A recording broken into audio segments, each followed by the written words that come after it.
Hello बच्चों, तो आज हम तीसरे वीडियो में 9th के first chapter matter in our surrounding लेके आए हैं।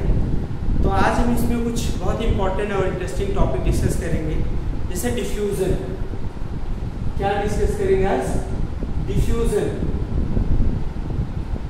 बच्चों, डिफ्यूजन क्या होता है?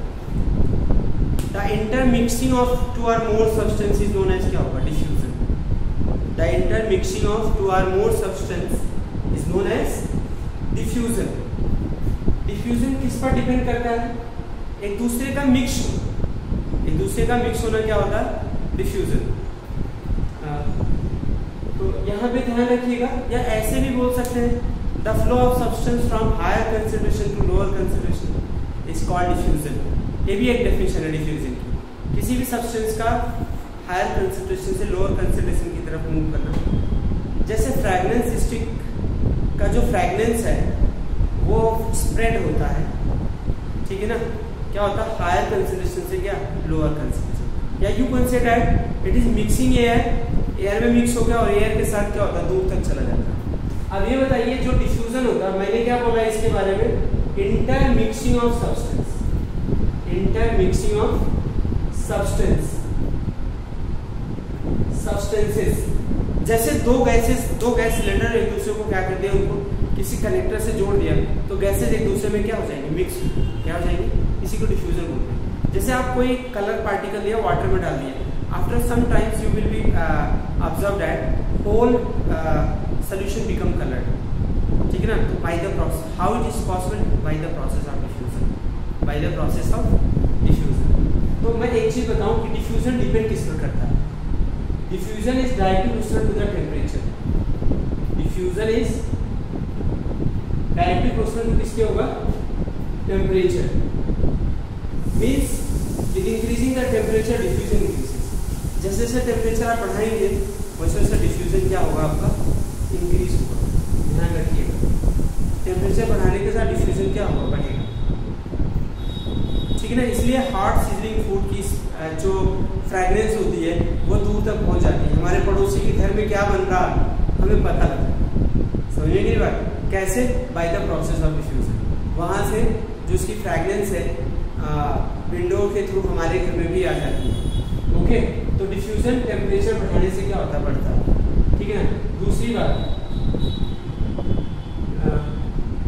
दूसरी बात ये ध्यान रखना, diffusion faster in gases. Gases में क्या होता है? Diffusion faster. डिफ्यूजन होगा faster in gases.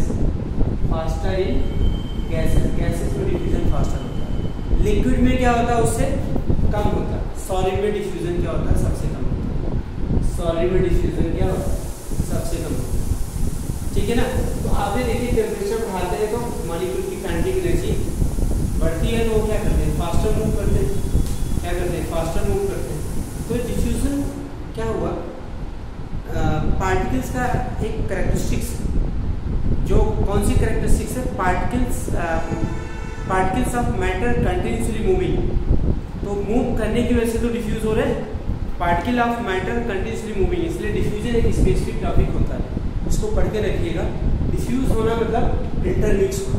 I think आपको डेफिनेशन समझ आए होगी। The intermixing of two or more substance is called क्या होगा? डिफ्यूजन। या the flow of substance from higher concentration to क्या होगा? Lower concentration is known as diffusion. Diffusion directly related to the किसके? Temperature. It means what? With increasing the temperature diffusion increases. और क्या होता है? Diffusion faster in gases and slower in liquid as compare to the gases and much slower in solid as compare to the क्या होगा? Liquid. तो इस तरीके से आपने डिफ्यूजन पढ़ी।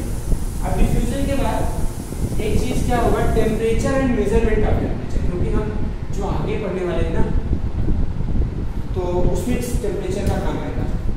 आपसे मैं पूछता हूँ, टेम्परेचर क्या होगा? पहले तो इसका रिप्रेजेंटेशन देखिए। टेम्परेचर को केमिस्ट्री में कैपिटल टी से रिप्रेजेंट किया जाता है। टेम्परेचर क्या होता है इसको समझिए, और इसका मेजरमेंट फिर करते हैं। तो चलिए बताइए, टेम्परेचर क्या होता है? The thermodynamic properties which measure the degree of hotness and coldness. जो डिग्री ऑफ हॉटनेस और कोल्डनेस को मेजर करता है उसे क्या बोलते हैं? टेम्परेचर बोलते हैं। क्या बोलते हैं? टेम्परेचर बोलते हैं। ध्यान रखिएगा।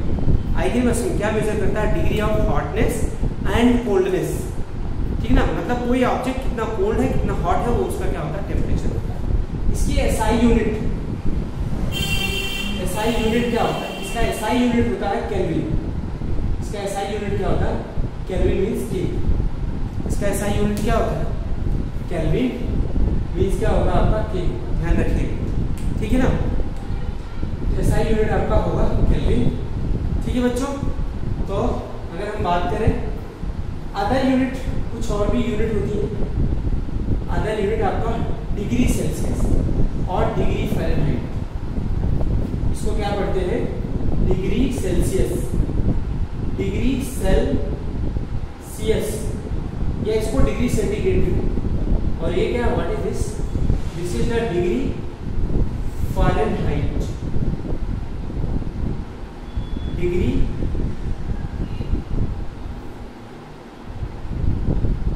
फ़ारेनहाइट।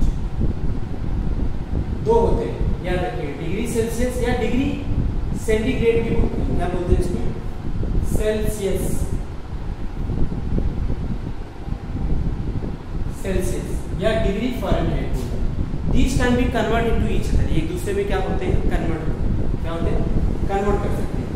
कैसे, degree Celsius to kelvin, degree Celsius to kelvin scale, degree Celsius to kelvin scale कैसे बदलेंगे, T equal to 273.15 plus degree Celsius. आप 1.15 को इग्नोर भी कर सकते हैं, केवल 273 भी लिख सकते हैं।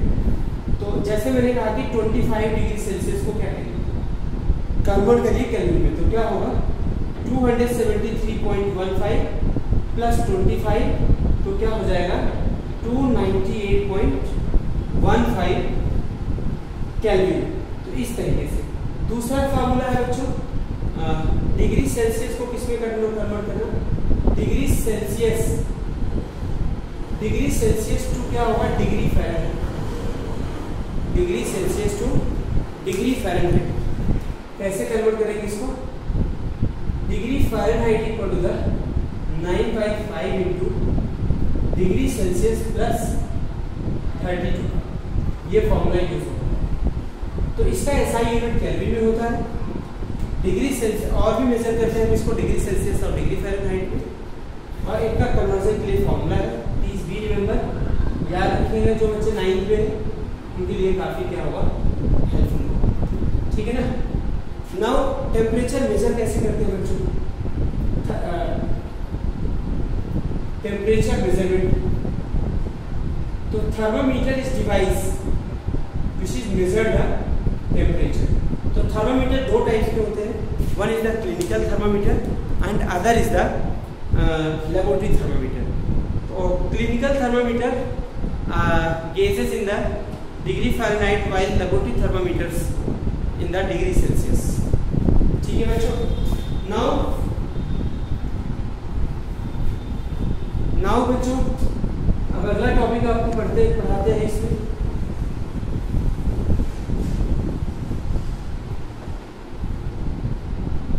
Can matter change it state. Question है आपका, can matter change it's state, क्या मैटर अपने स्टेट को चेंज करता है, यस।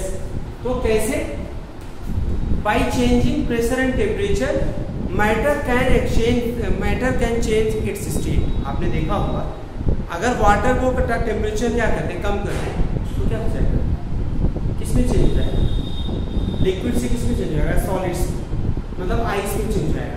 और आइस को अगर हम क्या करते हैं, आइस के टेम्परेचर को बढ़ा दें तो आइस से किसमें चेंज हो जाएगा, लिक्विड। अगर उस लिक्विड को हीट कर दें तो लिक्विड से किस पे चेंज जाएगा, वेपर में चेंज हो जाएगा, ठीक है ना। तो state of matter can be change by changing the temperature and pressure, by changing the temperature and pressure. तो सबसे पहले हम किसका इफेक्ट पढ़ते हैं बेटा, टेम्परेचर का इफेक्ट पढ़ते हैं, इफेक्ट ऑफ टेम्परेचर। आपने टेम्परेचर पढ़ लिया ना, तो क्या पढ़ते हैं हम, इफेक्ट ऑफ टेम्परेचर।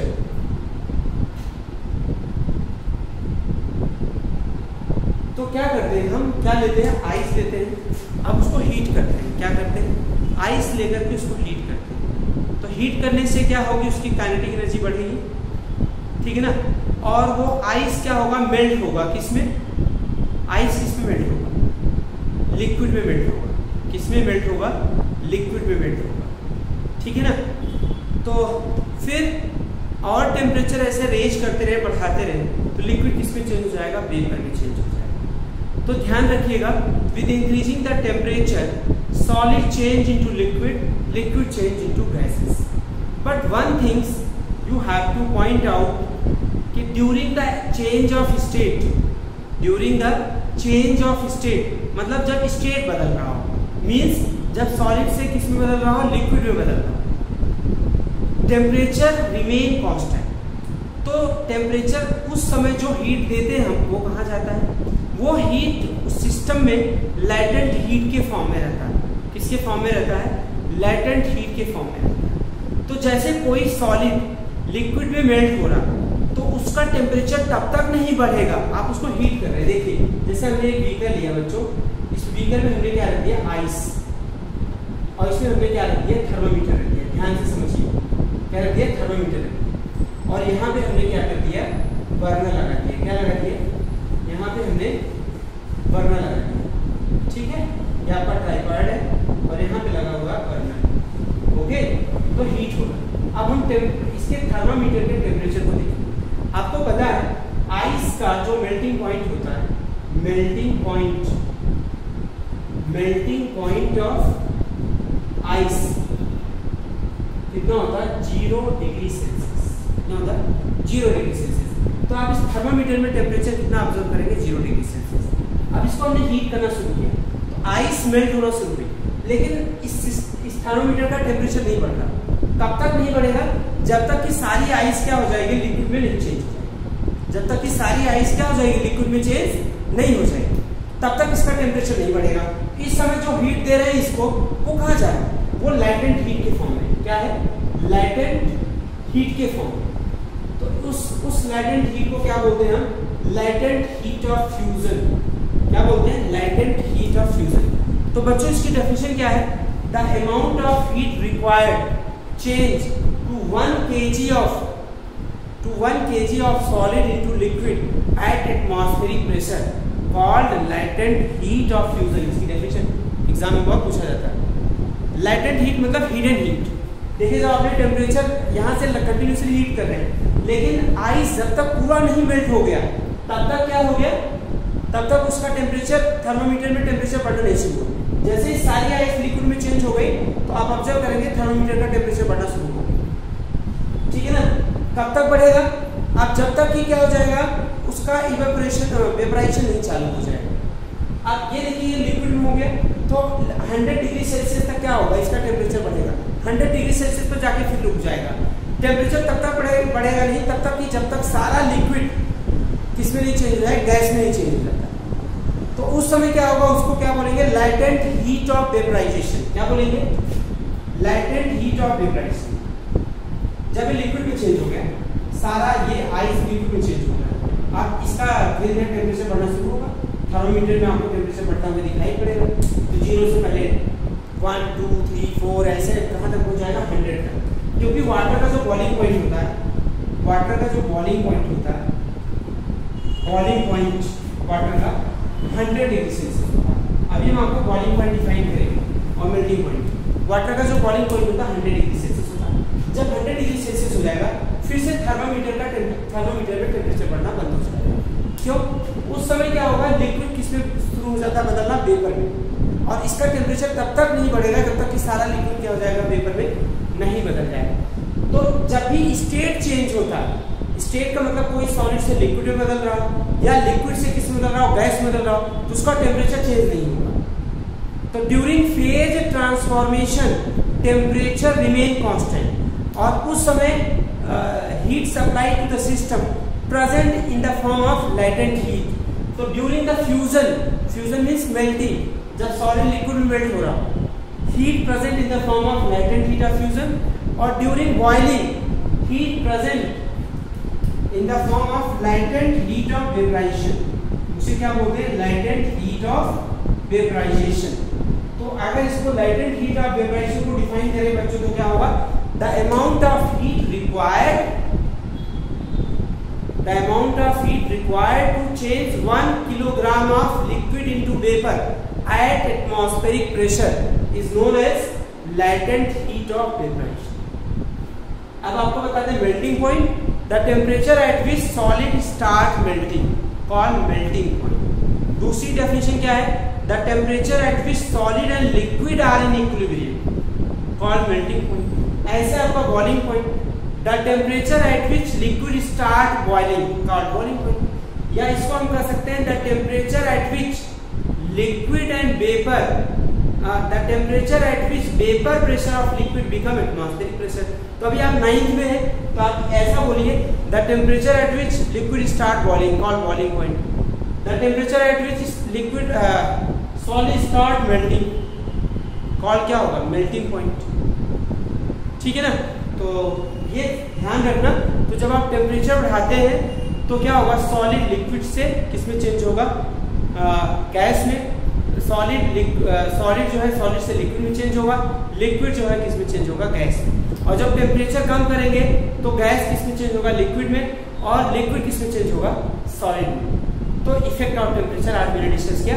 अगली क्लास में हम आपको इफेक्ट ऑफ प्रेशर पढ़ेंगे। थैंक यू वेरी मच बच्चों। लाइक सब्सक्राइब और शेयर करते रहिए हमारी वीडियो को ज़्यादा से ज़्यादा, तो मैं बहुत ही आभारी रहूँगा आप लोगों का। Thank you very much.